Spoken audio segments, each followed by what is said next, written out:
In this video, I'll show you how to hang a punching bag with a wall mount. The total weight of my setup is around 80 pounds, but after you see my process, you'll have no worries about everything holding onto the wall.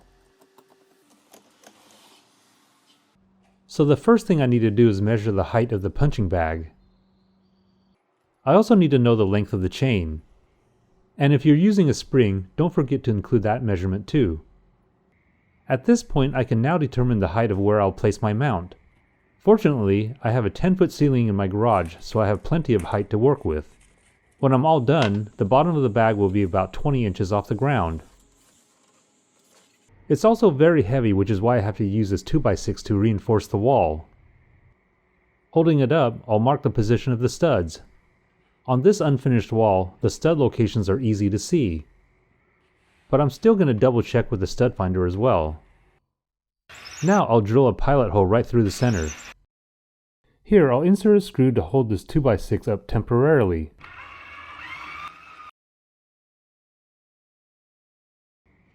This way I'm able to make small adjustments to make sure this is level. And now I'll check the stud positions one more time and mark the areas where I'll drill. And just so you know, this 2x6 is long enough to cover 3 studs. At this point I can drill holes for the lag bolts.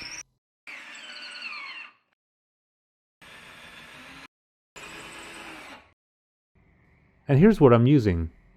You can run down the Lowe's and pick some of these up, and here are the part numbers and sizes from the tag on the bin. I'll also list these in the description so it's easy for you to find on Amazon. So I'll simply screw these through the board and into the studs. I'll be using a total of 6 bolts when I'm done. Originally, I was planning to use my impact driver, but unfortunately I don't have an adapter to be able to use my sockets on this. So I'm actually getting a pretty good workout using my ratchet. But to get this done, I have to use what I've got on hand. With 5 of the bolts in, I'll remove the temporary center screw and then drill a larger hole for the final lag bolt. Again, this would have gone much faster if I was able to use my impact driver.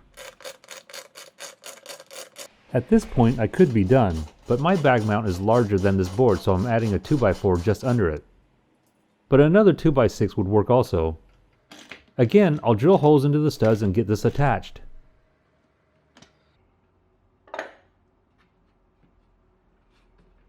Okay, so this is looking really good, but I see that I'm 1 bolt short.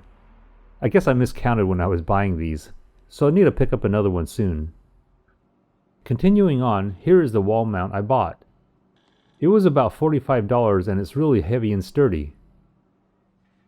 With this, I'll attach it to the reinforced boards on the wall, and I'll start by marking the screw holes.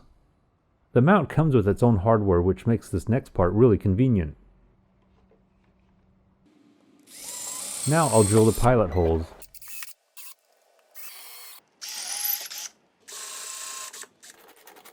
Then I can attach the bolts. After they're all in, I can tell that this punching bag mount isn't going anywhere. A couple of the features I like about this mount is the swiveling loop on the end, as well as the extending arm, which allows me to position the punching bag a little further away from the wall.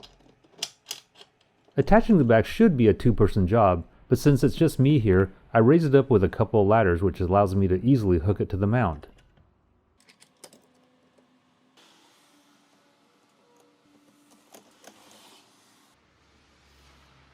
Now I can let the bag hang freely and see how it holds. Over the past 2 weeks, this mount has really held up and feels like it's really securely attached to the wall. The spring mount was an additional item I bought to help reduce impact and noise. Since I initially put this up, I actually took it down, painted the wall behind it, and then reattached everything. The only difference was that I used my impact driver the second time around, which meant the bolts went back in super fast. If this video was helpful, please give me a thumbs up and hit the subscribe button to stay up to date on all my DIY videos.